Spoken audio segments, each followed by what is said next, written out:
রাধে রাধে, সবাই কেমন আছো? আশা করি খুব ভালো আছো। আমি আজকে গোপালের ভোগ রান্না করছি, তার জন্যে কাঁচা লঙ্কা, টমেটো আর আদা নিয়েছি। একটুখানি আদা নিয়েছি, দেখো একটুখানি আদা নিয়েছি, 5টা টমেটো নিয়েছি আর কাঁচা লঙ্কা নিয়েছি 7-8খানা। এটাকে আমি পেস্ট করব ভালো করে আগে। দেখো এইদিকে পোস্ত নিয়েছি, এর মধ্যে কাজু আর শুকনো লঙ্কা কটা নিয়েছি, এটাকেও পেস্ট করব ভালো করে। দেখো কড়াই গরম তেল দিয়ে দিয়েছি। এইদিকে আমার সব কিছু বাটাবুটি রেডি হয়ে গেছে। এখানে আলু সেদ্ধ করে নিয়েছি, সব কিছু করে নিয়েছি। এরপরে দেখো তোমাদেরকে দেখাচ্ছি। দেখো কড়াইয়ের তেল গরম হয়ে গেছে, জিরে ফোড়ন দিয়ে দিচ্ছি। জিরের পরে যে তেজপাতা দিয়ে দিলাম,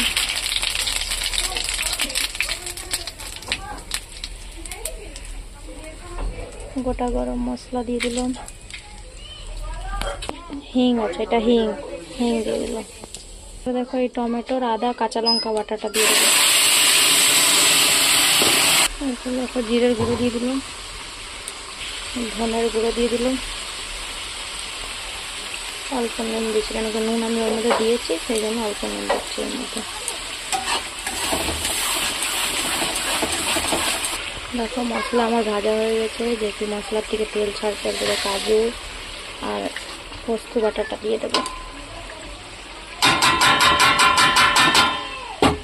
এটাকে ভালো করে কষাবো।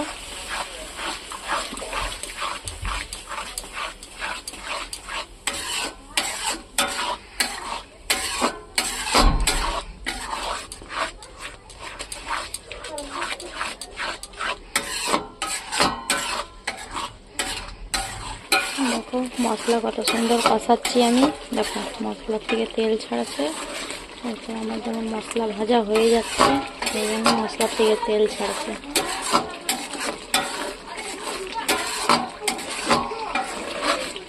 দেখো আমার মশলা কষা হয়ে গেছে, যখন তেল ছেড়ে দিয়েছে মশলার থেকে, মশলা কষানো হয়ে গেছে আমার।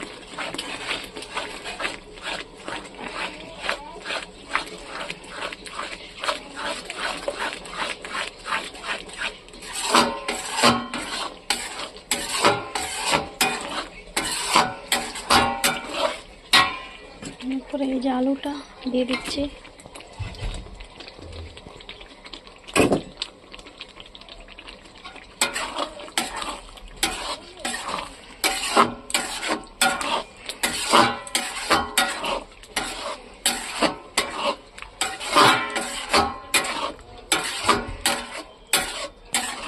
দেখো মটরটাকে আমি সেদ্ধ করে রেখেছি, 4টে সিটি দিয়েছি, দেখো সেদ্ধ হয়ে গেছে পুরো সুন্দর।